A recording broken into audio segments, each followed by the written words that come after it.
Welcome to the future of money. Come with us on this journey into the world of Bitcoin, blockchain and crypto projects. You're going to meet the trailblazers. These people have changed my life and they may very well do the same for you. Welcome back, everybody. We're here once again with Ed Thompson and Stefano Colavan. Welcome, guys. Hey, look, thank you very much for the previous video. I certainly learned a lot about Polkadot, and I'm down that rabbit hole now to learn more. This chat, we're going into an area that I know Stefano is extremely passionate about. He's constantly talking to me about all the different games on the blockchain, how it's going to be huge. My particular age and the fact that I'm not really from a gaming background means that I'm going in with a bit of a blank bit of paper here, but I know it's something I need to learn, and I couldn't hope for two better people to bring me up to speed. Ed, I know you're a passionate gamer. You're involved in the Blockchain Gaming Association. Could you tell us a wee bit about what's happening in the space and your involvement? Sure. So something that's kind of started out as like a passion, in part because I've been playing games for a long time, since I was a kid, and blockchain technology comes along, and at some point I kind of realized that, hey, there could be something to do with gaming and blockchain somehow. And I think it took me a little bit of time to figure out how that could be, what makes sense. And so I wrote a bunch of blogs about what I thought could happen. These are just like on my own personal Medium page. And kind of along the way, I met developers in the space who are in the blockchain gaming space. And, I learned from them as much as I learned things myself and trying to figure things out by myself, like trying to reason, like, what makes sense? How should a game like that be built? And I kind of took myself down, like, I don't know, shall we say the wrong path to begin with? But, like you could build a game inside of a blockchain, but not necessarily the best idea.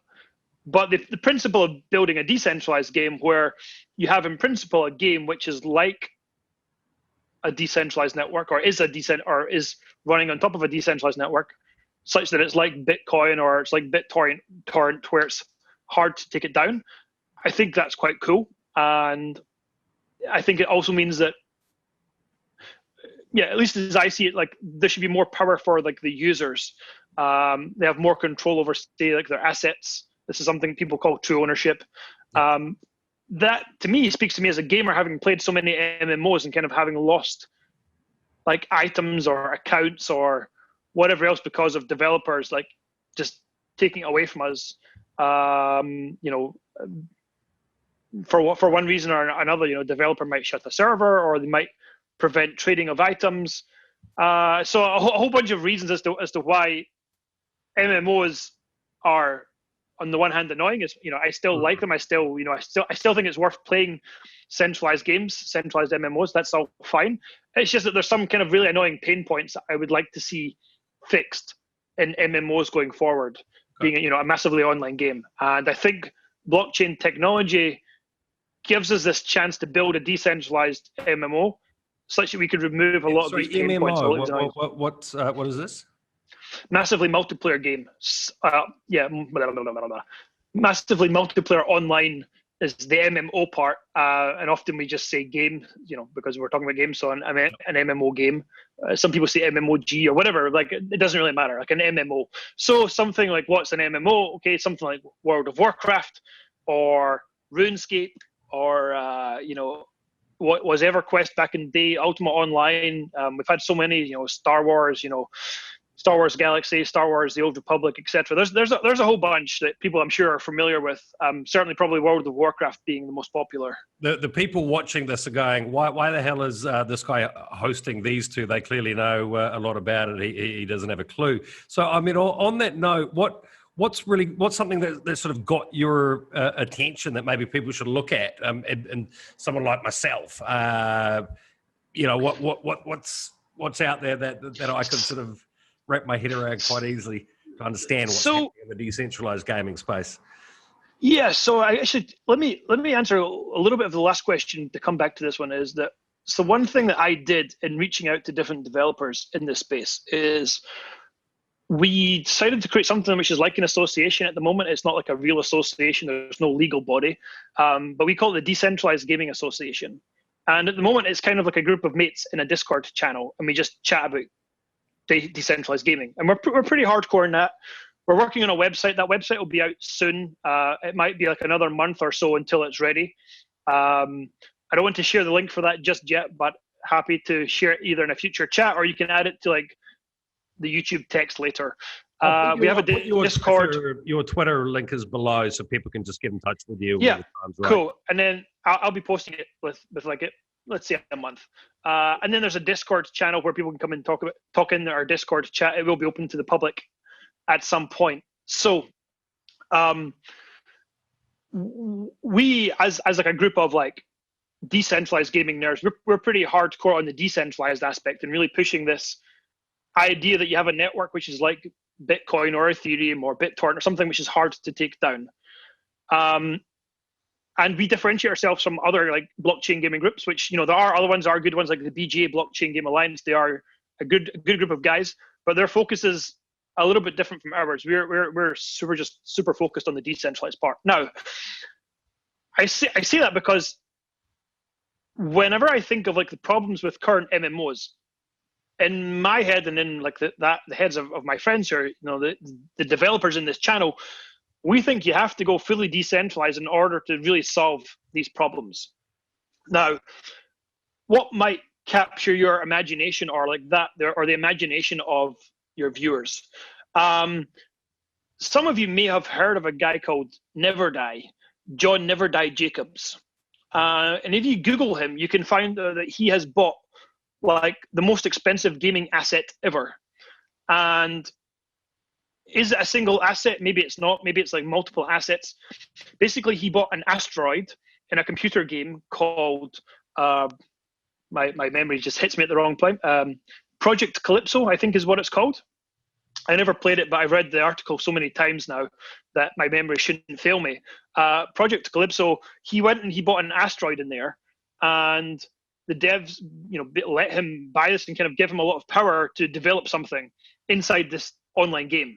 And so he created a bunch of like things to do. Like one is like a nightclub, so people can go and socialize in this virtual, you know, digital nightclub, which is on this asteroid. And he basically has the power to, I believe, to design how that looked like and whether he wants to charge and maybe say entrance.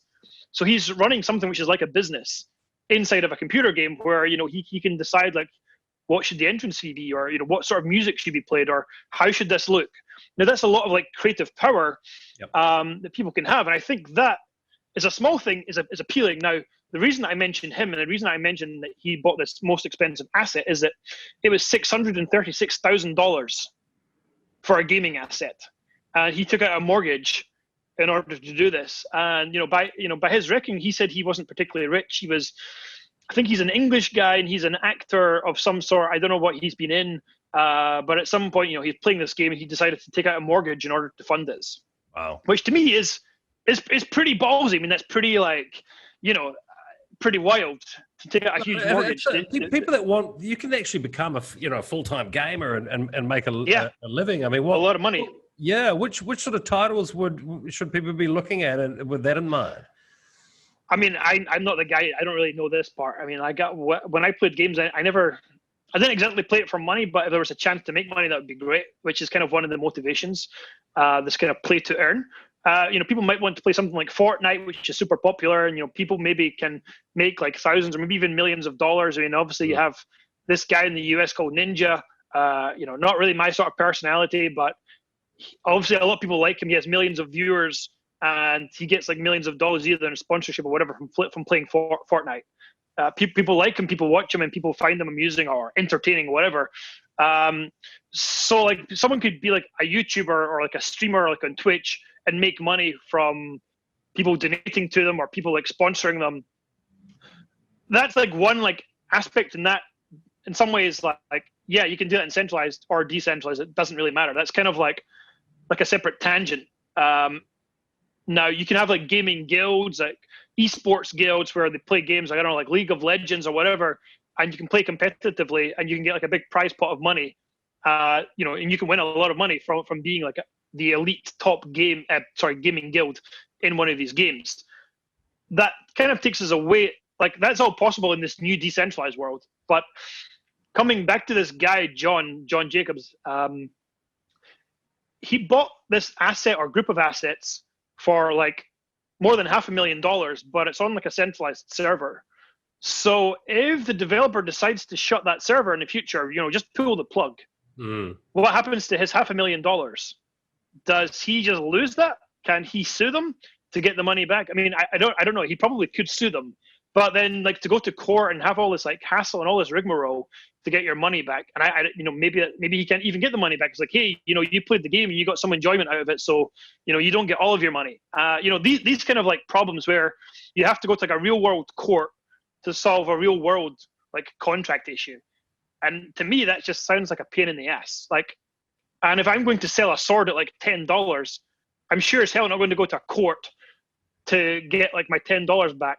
But if I was selling like 1,000 swords, say it's like, maybe say I have like $1,000 or $10,000, like I probably wouldn't go to a court to try and sue a developer to say, give me my money back or let me get my account back. I collected all these swords, I made lots of money.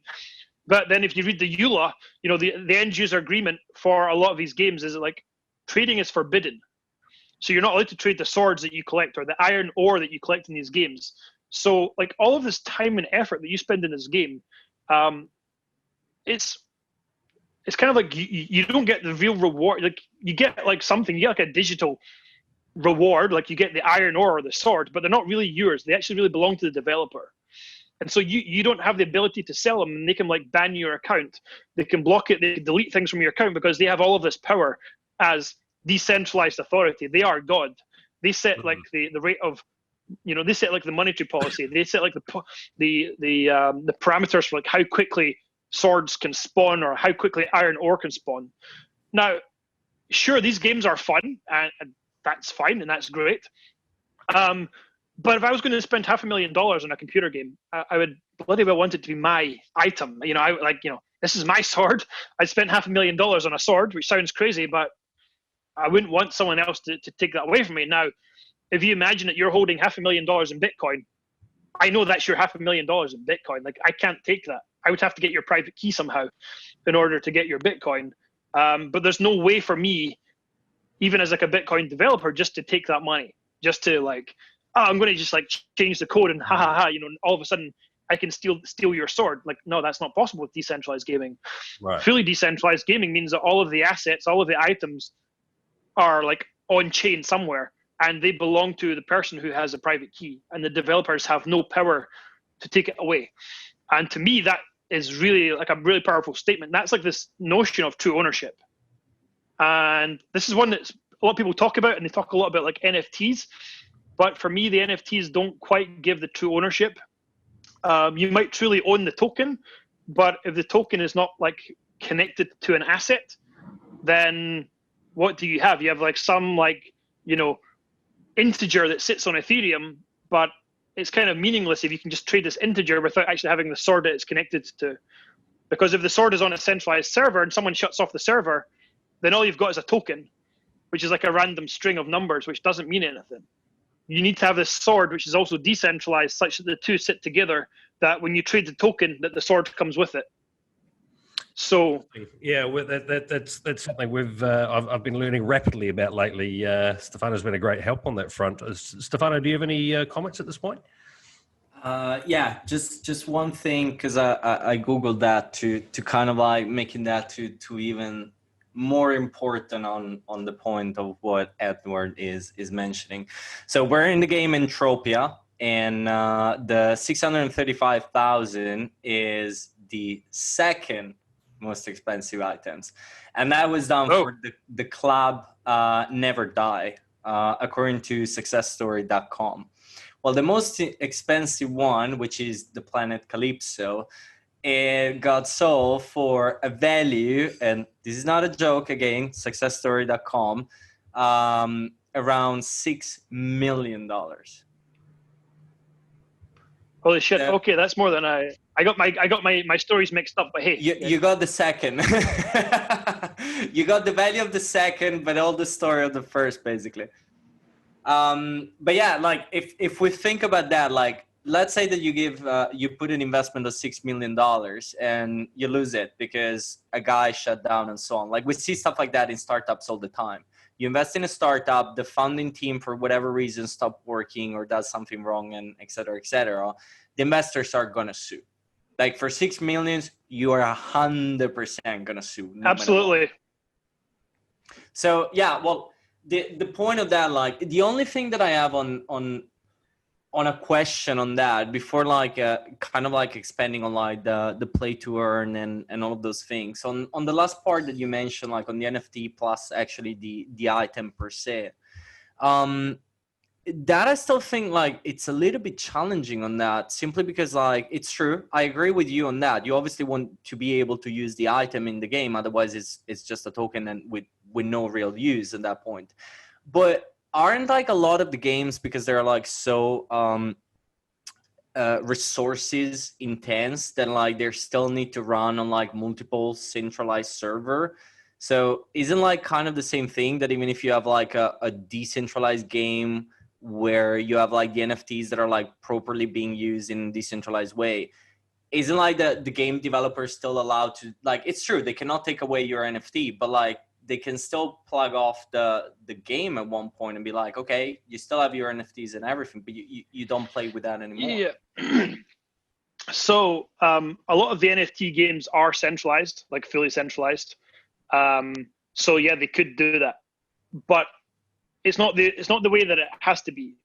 So taking like a simple example first, and we'll build up complexity here. So one of the games that I'm friendly with, a team called Ethereal. Their website is ethereal.world. They're building all of their game inside Ethereum into Solidity smart contracts. So it runs on an Ethereum chain. I think they're running it on Matic. Now, they are slowly working their way towards decentralization. They're still in alpha, so it's not a finished game. So it's centralized now because they're still developing. But once it's ready, it's going to be just a bunch of smart contracts. And probably some sort of like front end client where you do a bunch of caching. Like you can play directly to the smart contracts, with like some sort of like wallet. But you probably want to cache a bunch of the information, put it in like a local database on the client side. So inside your browser, shall we say. And that would be, once it's released, like fully decentralized. It's kind of semi decentralized now because you can interact with the smart contracts now in a decentralized way. It's just that the team haven't really developed like an open source front end yet to do that.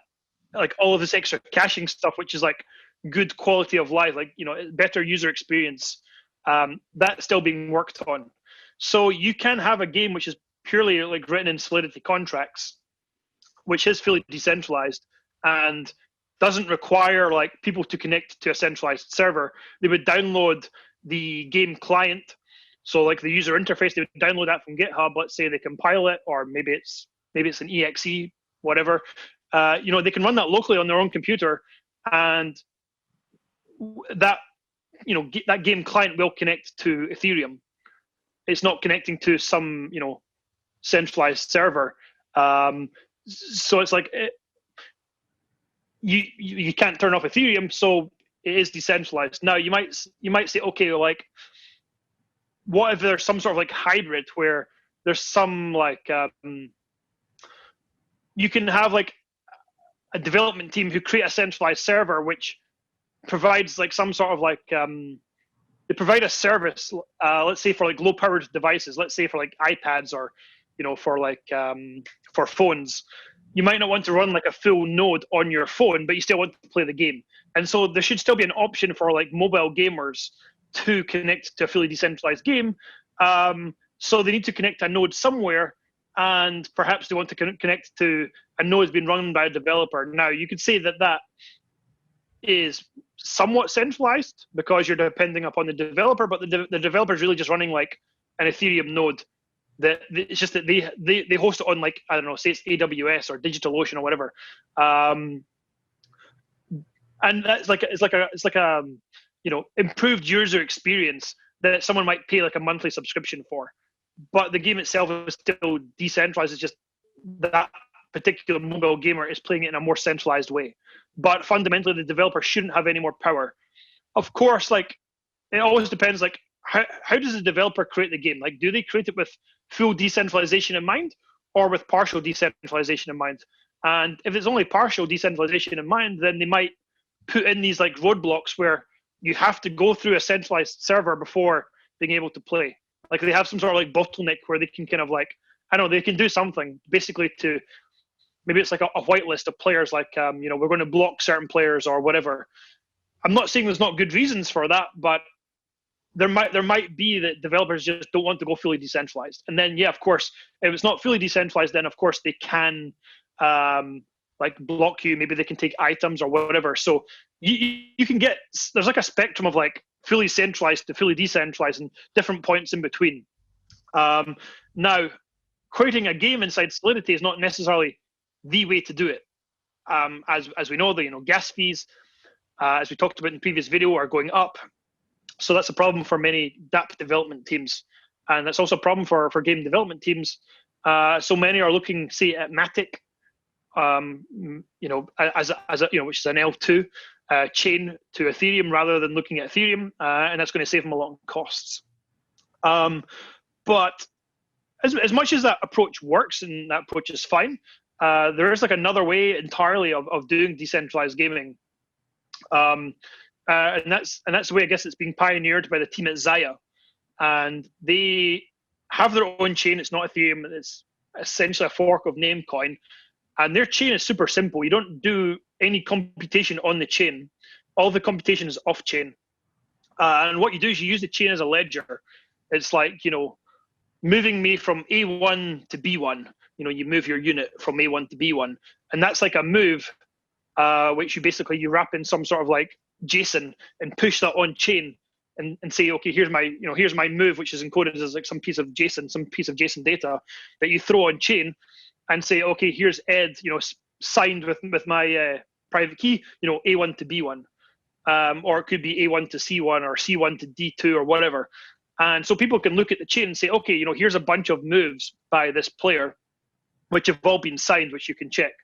And then you can say, okay, well, I can now like calculate a path for this unit as it moves across the map. And because the chain is decentralized, you don't know that I've cheated at that point, but you know that I've at least paid my fee to record my move on the chain. So you know that there is at least some like attribution between a player or an account and the move.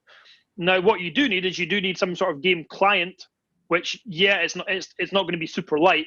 It has to basically read all that data and interpret the data and say, okay, Ed has made some path like this with his units. Is that a valid move or not? And it should be able to calculate, how fast was I moving? And if I moved too fast, then maybe I've tried to cheat. Or if I swing my sword and I hit like damage of 100 when my maximum is 10, what did I lie? Did I try to fake the data that I put on chain? Of course, if I record fake data on the chain, I have to pay to do that. I have to pay a transaction fee. But all of the game clients, if you're using the official game client that you've downloaded, say, from GitHub, and everyone's using the same client, then everyone agrees upon the same set of rules, which is really like the big thing of decentralized gaming, is everyone has to agree upon the protocol, as you have with Bitcoin. Everyone agrees that like there's going to be 21 million Bitcoins or whatever, and the way that you process a block has to be done in the exact way as prescribed by the protocol. And so with a decentralized game, you're saying the same thing. Like, if I'm able to move my unit from A to B, then I have to do it in such a way which follows the rules. And if I don't, then everyone would ignore my move. Everyone would ignore what I've done because obviously I've cheated. I might have paid the gas fee, TX fee, whatever. But ultimately, if I put in a fake move, then like everyone would just ignore it because it breaks the rules, like the physics, shall we say, of the actual game. And so that's like a different way where you only use the blockchain as like a ledger to record all of these moves from the players, and then the players essentially do the computation off chain with like an open source client. It should be an open source client, and they calculate that on their desktop basically. But the recording at that point, he needs to be done like in blocks. Like you can't like if you start doing like move from A to B and then like from B to C, and you send like 2 transfer of recording, then the game is going to be super slow at that point. So this is definitely a pain point. It's an issue. So if we take Zaya, they have like a block time of about 30 seconds. And so that does feel kind of slow. So one of the things that they've done, which is kind of neat, which I think they've released it now, is they have a little trick where if you're moving from A to B and they're quite far away, they show the unit moving in real time on your screen, but that could be like several blocks.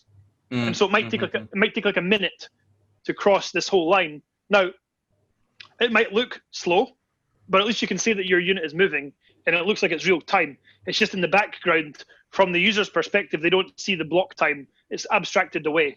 That's kind of neat. Now, of course, like if you're in like a really highly interactive game where like, you know, it's a first person shooter and there's a lot of, you know, moves or a lot of shooting back and forth really quickly, then you probably don't want to be waiting for a 30-second block time. You probably want, you know, something, you know, really snappy. I remember like when I play like code, that there is always like the complaint on like, oh, I'm currently running at like 15 milliseconds, and once you go up on like 60 or 70, is like I'm gonna lose this one, guys. I'm too slow. Like a 50 milliseconds is an eternity on an FPS. So I'm trying to think about that, like.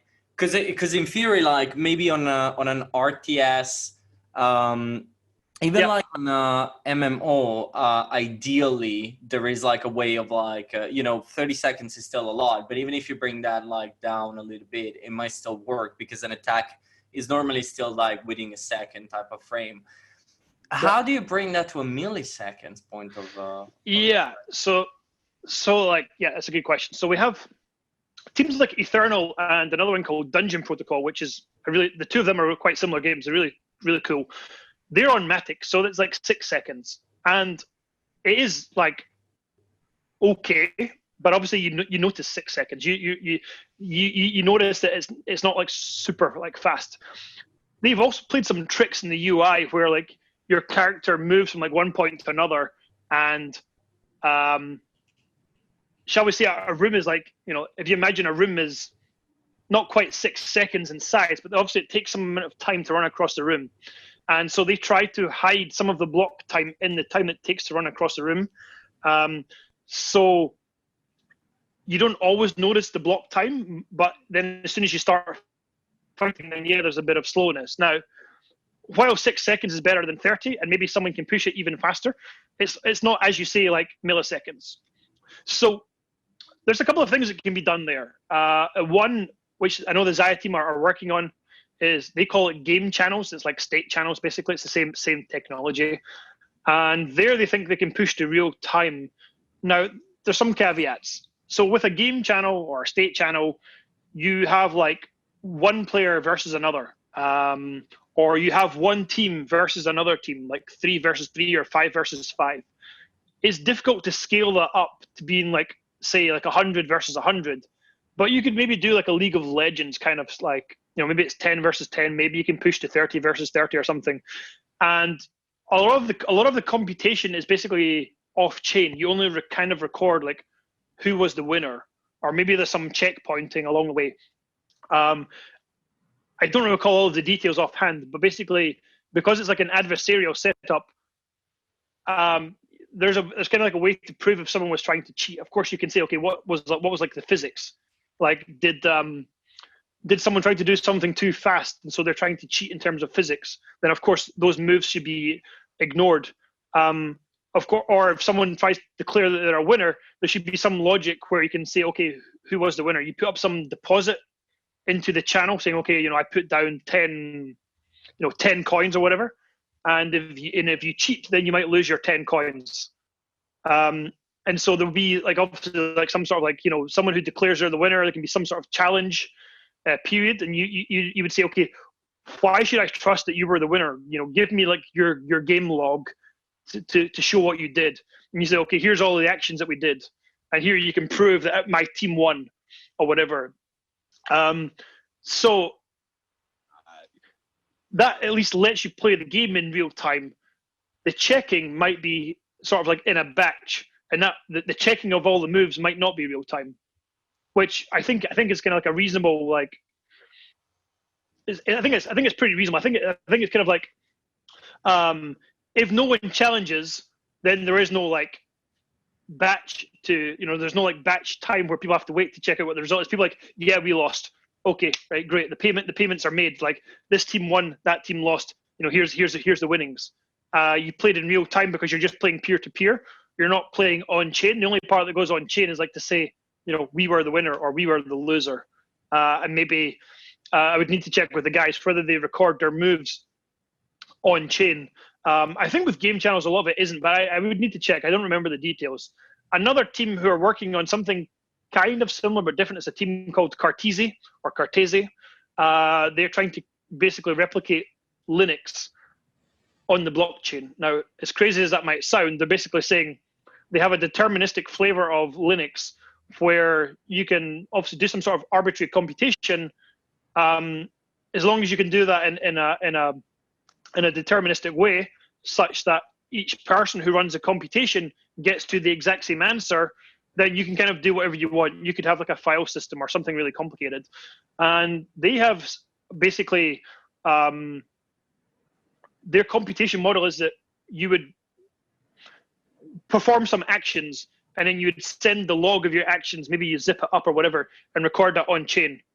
And then you have to have some sort of like challenge mechanism where people can challenge whether what you did was correct or not. But that's also like this kind of like idea of batching, and it be not real time, at least with their product right now. I know they're trying to work on something where it's what they call stateful, and you can have this interaction in real time. But at least as like a first step, you can do a batching. Like they created a game where they have the tower defense game, and people can run through the map and they can place towers and they kill all the enemies as they run in. And you could play that essentially in real time in your browser. It is like you versus the computer. But all of the actions are recorded, and then the log of all of your actions over like many games is basically sent to the chain, and that can then be verified later as a single batch to say, okay, yeah, like this guy was not cheating. For me, like, it makes sense. I think it's a good idea. Maybe this like batch processing at the end might get frustrating in some issues where players kind of want to know the result. Like maybe they already know the result, but they want to, they want to get like the reward, because you shouldn't like reward a player before you determined that they were like not cheating.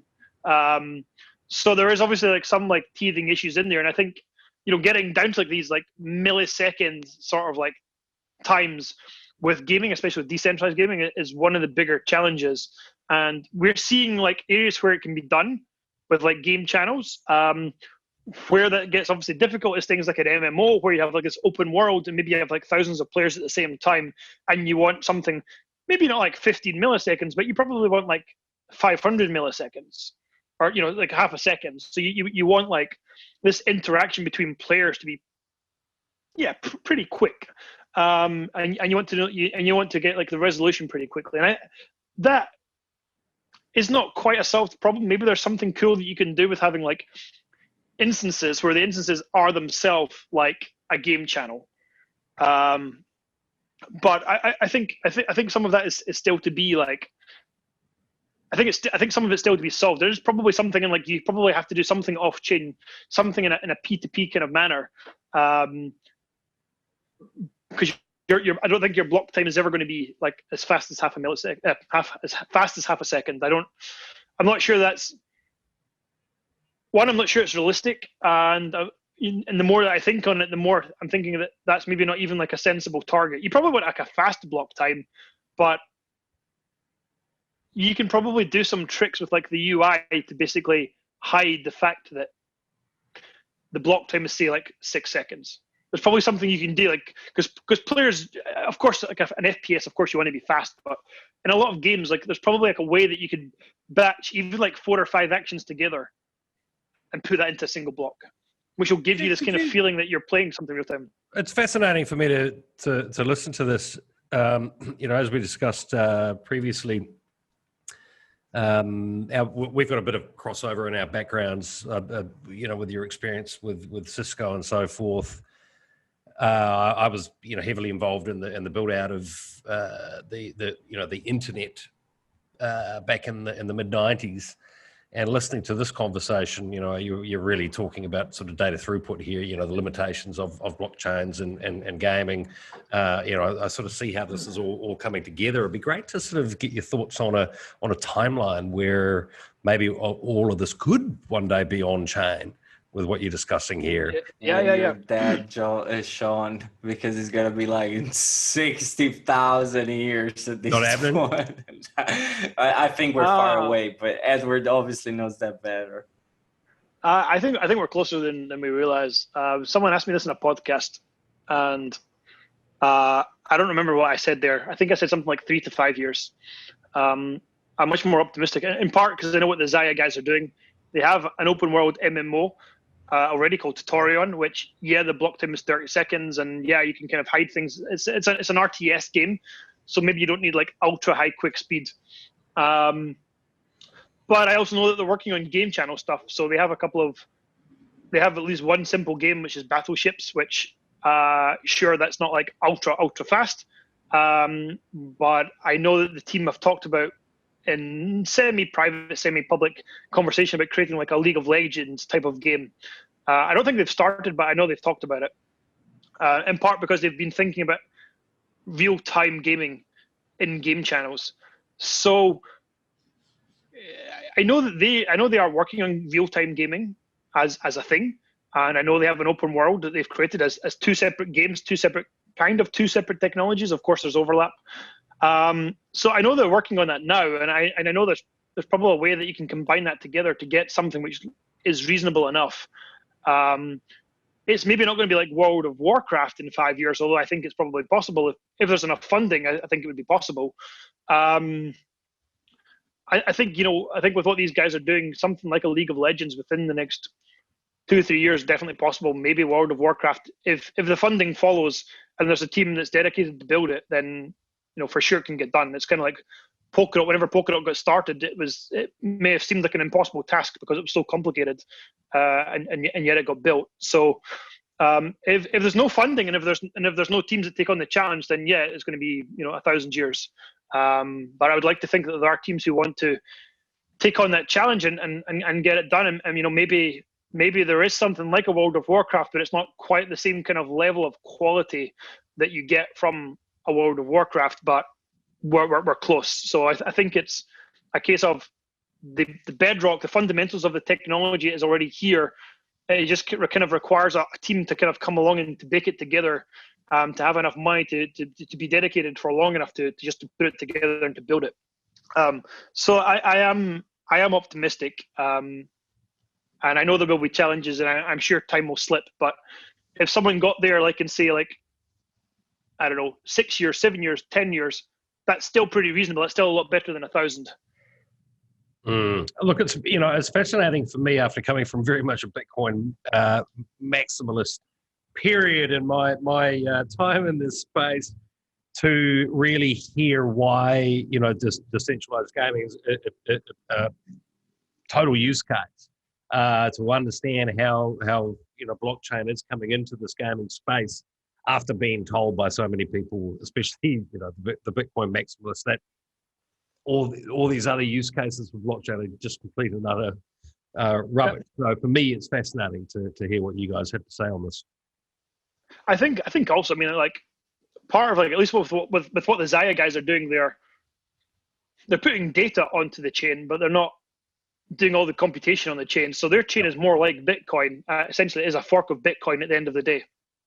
It's a super simple chain. All of the computation is done off chain. What they're maybe doing, which maybe upsets maybe Bitcoin maxis, is putting any sort of data onto the chain. And I can understand that people get worried about like chain bloat. I think it's something to be mindful of and to be thinking about how efficient are the data structures that you're putting onto the chain. Like, are you spamming it with a ton of useless data, or if people pay the transaction fee, is that justified enough? one question might be, okay, why would people want to run a node? What's the incentive for running a node? If you're a miner, that's one thing. But if you're not a miner and you just want to like run like a full node, which helps the network to run a full node, it definitely helps.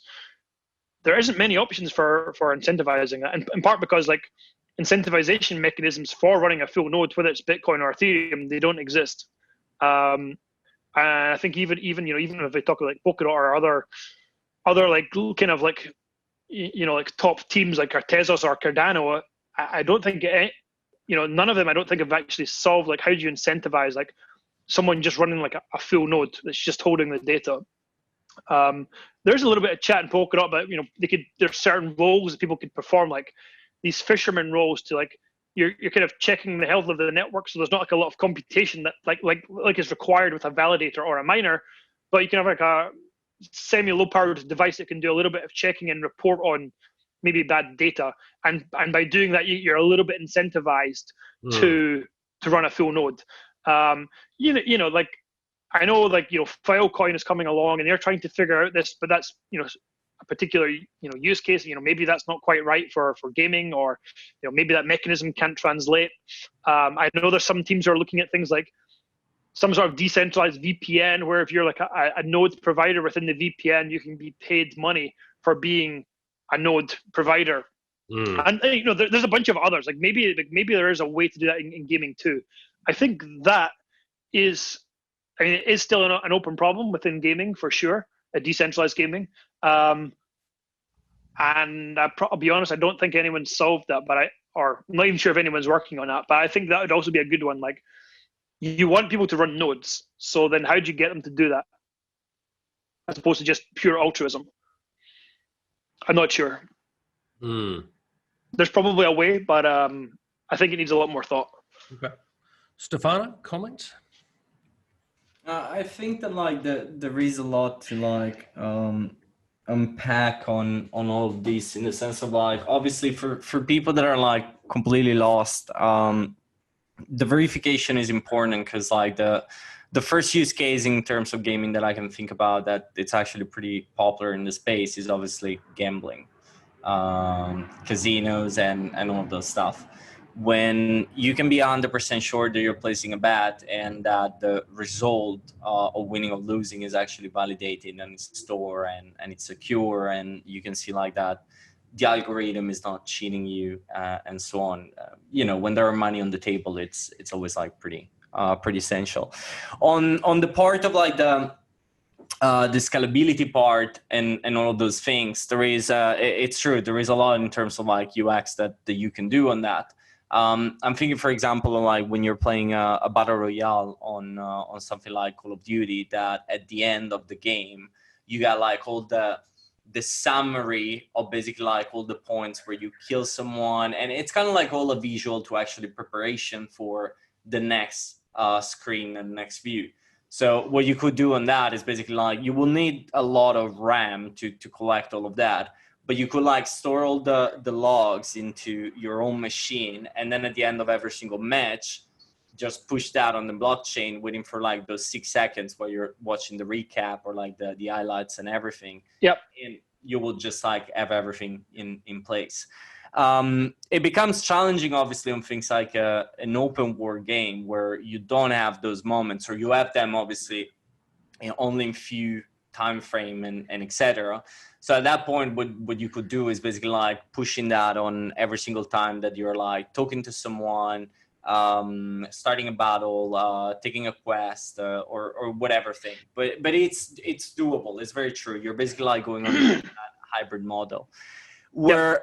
I am, me personally, obviously, super passionate about all of that is the part where like, luckily I never got into a solution where like, the game shut down and I lost my assets and so on. Because majority of the time I stopped playing a game, I'm probably like selling the account or whatever it is. Even if it's not allowed, I don't really care, because if they ban me, I already stopped playing the game. So, it goes like into that part as well. But the simple thing of like, take for example, like on my Twitch community now, we're doing a giveaway where we're giving away a battle pass for Call of Duty Mobile. And that's obviously the business model. The season comes, you pay like those $5 and you collect the skins and all of that. You cannot gift a battle pass. You cannot trade the skin. You cannot trade the weapon. It's impossible. They completely block the functionality in the first place. There are people spending hundreds, if not thousands of dollars to find rare weapons, then are literally throwing the money down the toilet because they can't do anything with that. Yep. And that to me gets into that aspects where I understand when, you know, like parents are always saying like, don't waste your time on video games. You're just like wasting time and so on. Because right now at today's environment, either you make it as an esports player and you make millions of dollars and you become like super famous and so on and so on, or you're basically spending hundreds and hundreds, if not thousands of dollars on something that once you stop playing the game, they're completely gone. And that's where, like, you know, the NFT part, the ownership of the assets, but not only that part, which is, I think is like easy to understand that for anybody that have ever played World of Warcraft or even Diablo 3 had like the auctions for one period and then they took it down. But it's also the play to earn part that I think is super fascinating. Like games like Axie Infinity, I'm still reading stories about that on people that are like making absolutely a living as a full-time job. And we're talking about a game that has like 5,000 players in total. Now for the blockchain community, that's insane. But let's be honest, if Fortnite would have 5,000 players, it would not be the game that makes like billions of dollars in revenue. Nope. It would not be either the game that goes against Apple and Google for like the 30% payment system and all the mess that is happening now.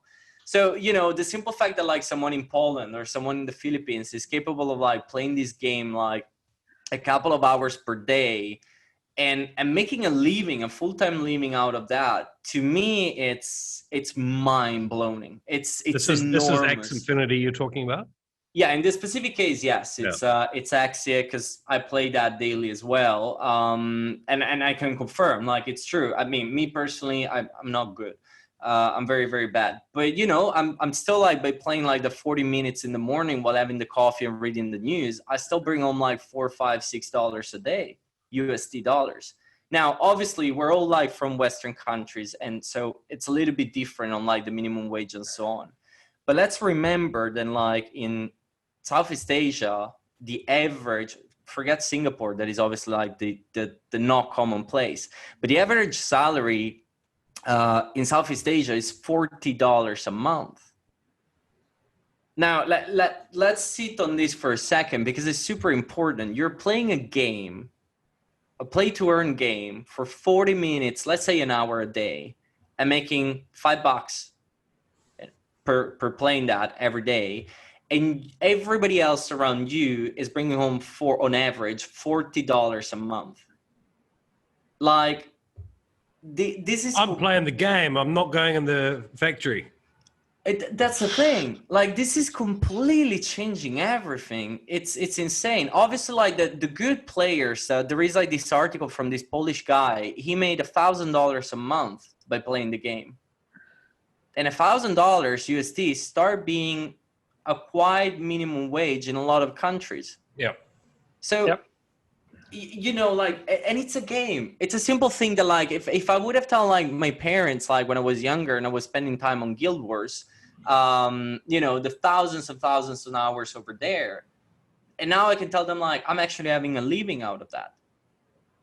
Now they will still complain because they didn't like video games in general. But the point is like, you can make a career now. It's that democratizing aspects of the gaming industry that nowadays is only for like that 0.000 whatever 1% that makes it to the top, that wins like world championship and things like that.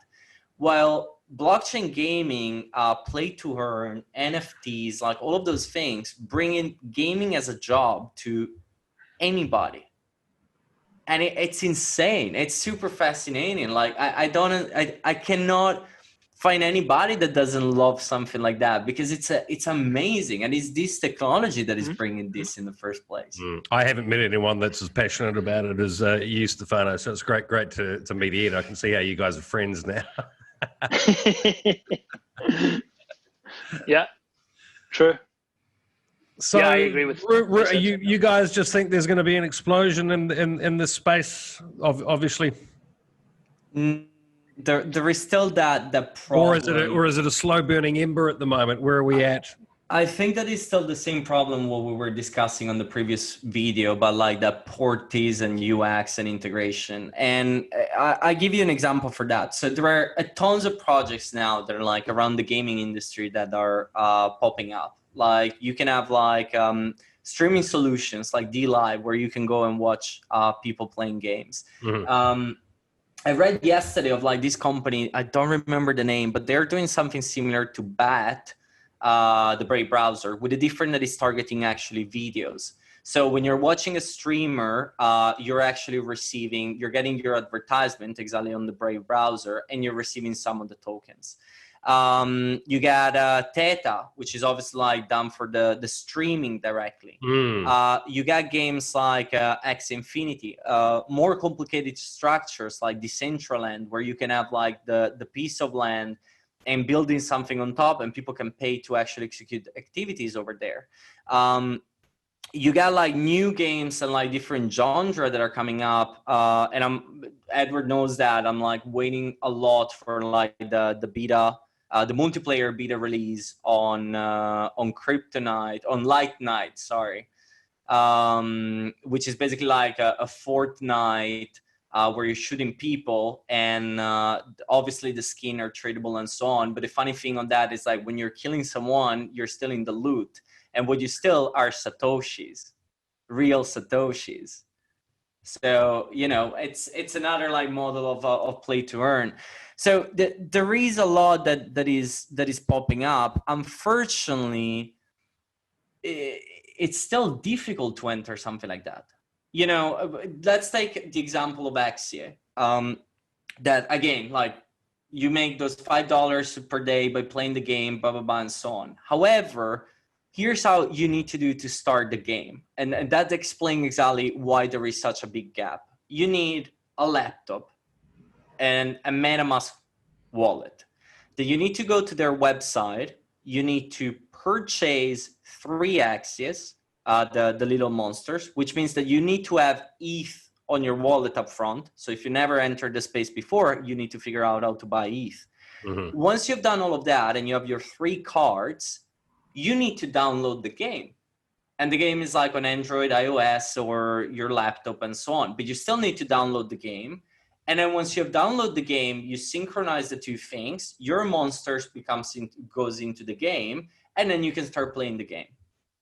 Now, try to explain this to anybody that is not in the blockchain space and see the reaction that you get from there. They're going to be like, I don't care about $5. I'm not going to do that. This is too complicated. Or the other answer is going to be like, can we sit down for 1 hour or 2 so you can tell me how to do exactly everything and send me like the initial ETH and all of that stuff? I don't think we're there. What is missing is like, it's lovely because these models are alive, are available, they work. But the entry point, that onboarding process, it's so far. And it's not only, and we saw that Polkadot is not there, Ethereum is not even there, to be honest. Yes, they have porties, but they're there. The blockchain in general is not there. The gaming industry is not there. On the blockchain gaming industry is not there. Like the missing piece is exactly that. Make a system easy for anybody to jump into the industry. Once that key is solved, then yeah, I think that we're gonna like go to light speed in terms of like adoption, because it's much better. Like there is no doubt about that. Okay, so obviously you guys are hardcore gamers. You know, if I'm just wearing my investing in this space hat right now, give me a couple of names of projects you think have got real potential over the next 2, 3, 4 years that I should be looking at right now. Edward, you want to go first, or I do that first? Stefano, you've already told me a few, so we'll let Edward go first. Yeah, I mean, Purely from an investor's point of view. sure. So this is an interesting one because I got a lot of people are chasing the NFT space, and I'm mostly not convinced by the NFT space, kind of for the reasons I mentioned. That NFTs are fine as long as you can get the asset to go with it. So there's a whole bunch of games which are really heavily NFT based, and these are the ones that everyone wants to invest in because they think that's going to be like, hey, I've got a unique rare asset, so it must be worth something. I'm just not convinced that you're going to really have your asset at the end of the day with a lot of these NFT games, and so they worry me that the long term the promise may not live up to the hype. That's not to say that they're all going to suck. Stefano mentioned Axie Infinity. Maybe that's going to be like one of the good ones that is going to be here for a long time. I don't know enough to comment. Like Decentraland, I know Decentraland are working on decentralization. It sounds like they're most of the way there. Some people say that they're not. I don't know the ins and outs, but that to me seems like a reasonable project. They're doing a lot of the right things. They do have NFTs, but they're also going for decentralization. They have a land like token, so you can buy patches of land. To me, that is kind of sensible.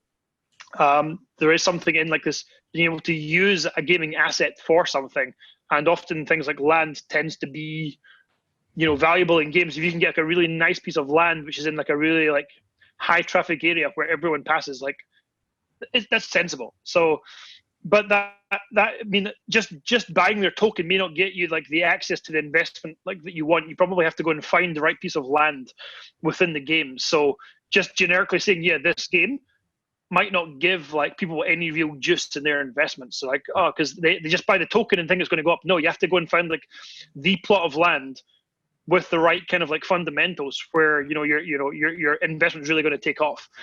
And for me, it's difficult for me to say that. There are other games which are also doing this land approach. The Sandbox being one, are Crypto Voxels, who also they have a pretty cool funding model where they are.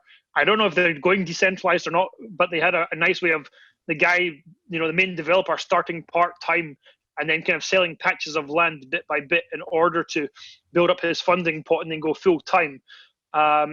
To me, that seems like a really nice way to go. So like avoiding the ICO craze.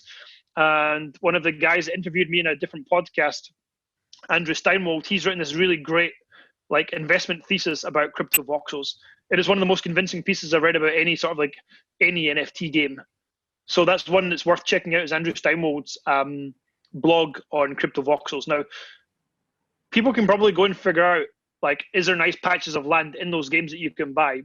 Probably. I don't know enough about these NFT games because I'm a little bit skeptical. But that's not to say that no one should. In terms of like non-NFT games, like I mentioned the Zaya guys. So the Zaya team, they did some sort of ICO back in 2017, towards the end of 2017. And their tokens, like the Chi tokens that they have, they're basically just chain tokens like you would have with Bitcoin. So it's their equivalent token, their native chain token. And that is a rather kind of like, it's a simple token. It's not necessarily related to any one game because their chain is for multiple games. So multiple games can run on top of their chain. Of course, that team are also creating games. And so, of course, the more games that they create or the more players that they can get into the games that they have created, then you would like to think that there would be something in that kind of dynamic of more users means more demand, therefore the price will go up. The other thing they just announced really like either yesterday or the day before is they have their main game, Torion, which is a MMO RTS. They have a new kind of like burn function where if you want to get the in-game tokens, so tokens which are specific to the Torion game, you have to burn some of your Chi tokens. And you're burning them in such a way that the chain registers this burning function. And then on the other side, inside the game, you get, say, 10 in-game tokens for every one of your Chi. Now, that's interesting because it means that the supply of chi tokens is going to get less and less, and certainly as more people play Torion. So that to me is like, it kind of suggests that there's like this kind of like really like strong, there's like a strong incentive to burn your tokens, which then means that the overall token supply is going to decrease, and therefore maybe the price can go up. And of course you might say, okay, but once you've got your in-game tokens for Torion, can you trade them back for chi in the future? And I believe that you can, that will be possible. It's just that when you go into them for the first time, is you have to burn them. But if you can find another player to trade in like in a decentralized P2P way, then you can trade the in-game tokens for chi again, and so you can maybe kind of like cash out of their game. So, I mean, obviously, there's more to the dynamics of their games than what I'm saying. Like, there is possibilities where you can have some plot of land which is expensive, and you've got like a mining facility there or whatever else. Maybe someone can buy that from you. So there is that kind of aspect too. They just don't put any real emphasis on NFTs. They have something kind of similar. It's just different terminology. But they, as a chain, as a team, as a technology, to me, they're doing a lot of the right things. I bought like a little bit of their tokens, not a lot. So I have some skin in the game there. And from what I can see of the direction that they're going with their technology, I would like to think that they're going to do really good things in the future. So that's one team that I'm watching. Teams that I'm also watching in the decentralized space: Ethereal, Dungeon Protocol. I'm not sure what they're doing in terms of funding and tokens, so difficult to mention anything there. There's Cartesi, who are not a pure gaming team, but they have interest in the gaming space. They have a token. I don't own any at the moment. Their technology, to me, seems sensible. It seems useful. So I would like to think that maybe there's some future for them. There's a team in Korea, Nine Chronicles. I mentioned this to Stefano before, and I know they are doing some sort of phased token sales, where they're basically selling the in-game tokens as some sort of like ICO. Is that a good investment? I don't know. I mean, I don't know. I know they're building a fun game. I don't know enough of like the economics and the dynamics to say whether their token is like sensible from an investment point of view. There's probably like a hard cap in the number of tokens.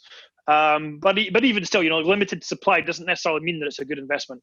But it's a team that I know. It's a team that they are ambitious. I know that they're working on one game right now, and they have ambitions to do more games or to have interoperability between the different games that they make.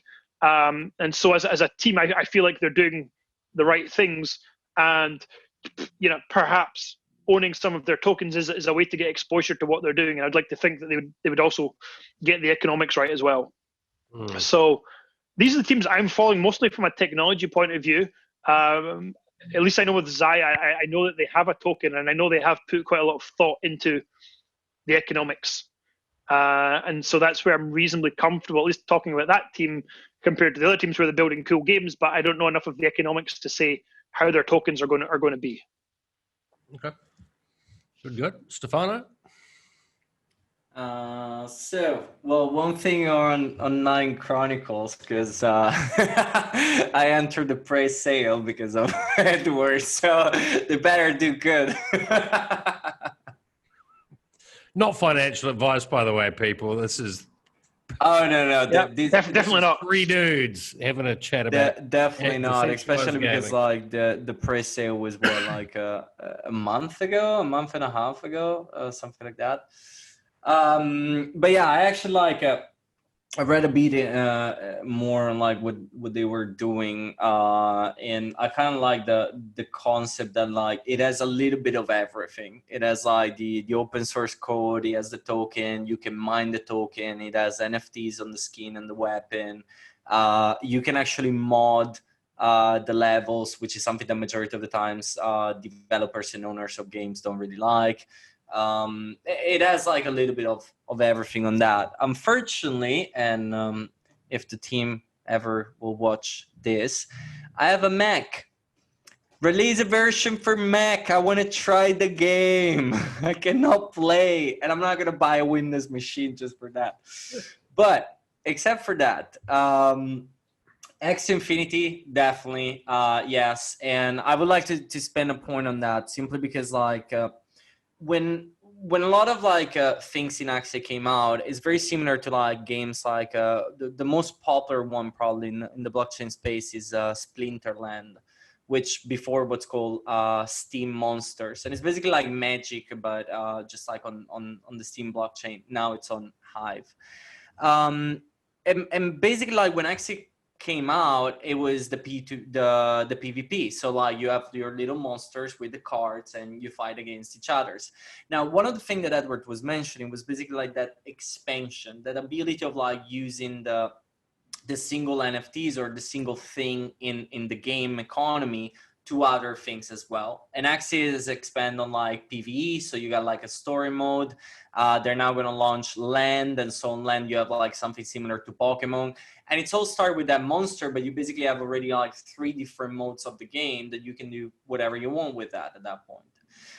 So definitely, yes, I'm spending a lot of time there. As mentioned, I'm following the Light Night, which is the equivalent of Fortnite, which right now is available only and exclusively for single user, solo user. And they should launch like in the next like couple of weeks the version for like multiplayer. And when that is gonna happen, like 100% I'm gonna spend time there. Again, you earn while you play, but you got like this skin and so on. They had a partnership with Binance where they had like some rare skin popping up and so on. And then like obviously I'm following like decentraland, but I think that we're not there yet, or I'm not sure if actually like there is an interest in making that as a gaming thing more than actually like a universe. You know, now that with COVID and so on, a lot of events and virtual events are happening over there. So I don't know if it's going to become like a proper gaming place more than actually just like NFTs and so on.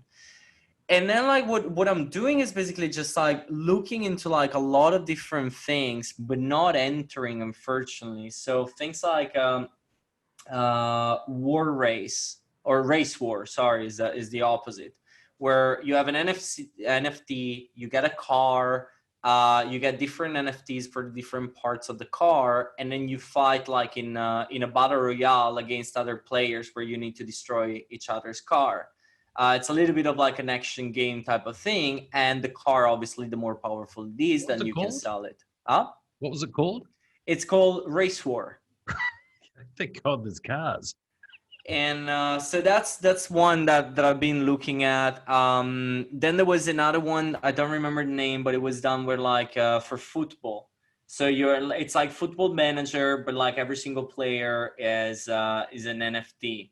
Another one similar concept was for horse races, where like you got your horses and NFT and so on. I don't remember this name because I never entered. Like I saw that and I was not very excited on that, but there is a lot that is popping up over there on that side. What else? The last one for mobile, and that's why I was like pretty interested on that, is Lord of Kryptos. And it's kind of like a game where like you can have your land, but you're basically building your own village, and then like you're fighting other players against each others. And when people are building stuff on your own land, you actually get paid. You get like a little bit of DAI.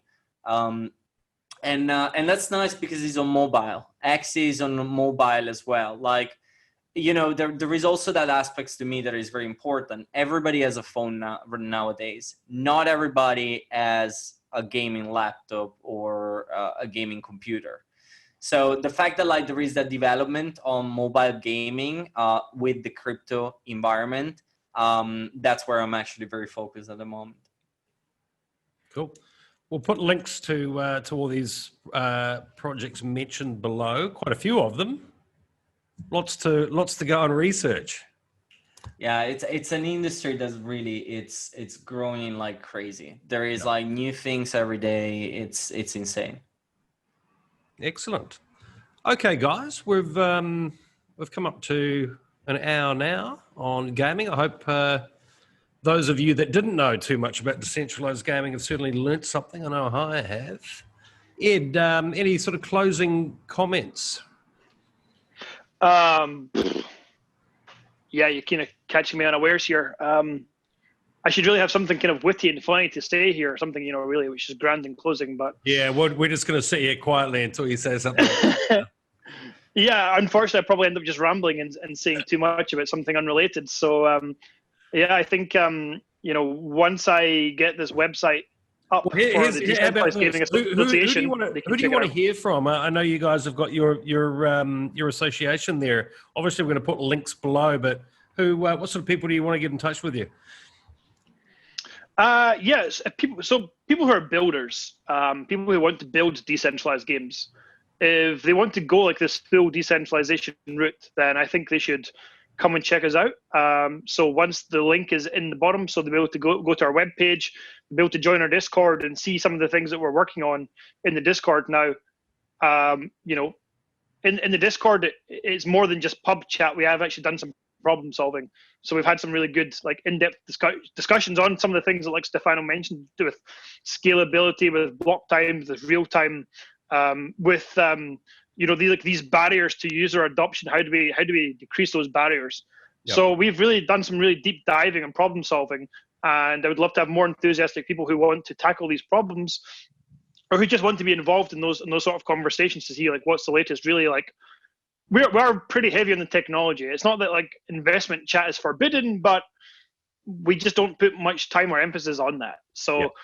I think, like, if anyone who's interested in fully decentralized gaming, if they want to check us out, once the website is up, they should come and have a look, check out some of the teams who are there, who are building, and then come and say hello in our Discord, which I could probably drop the link for.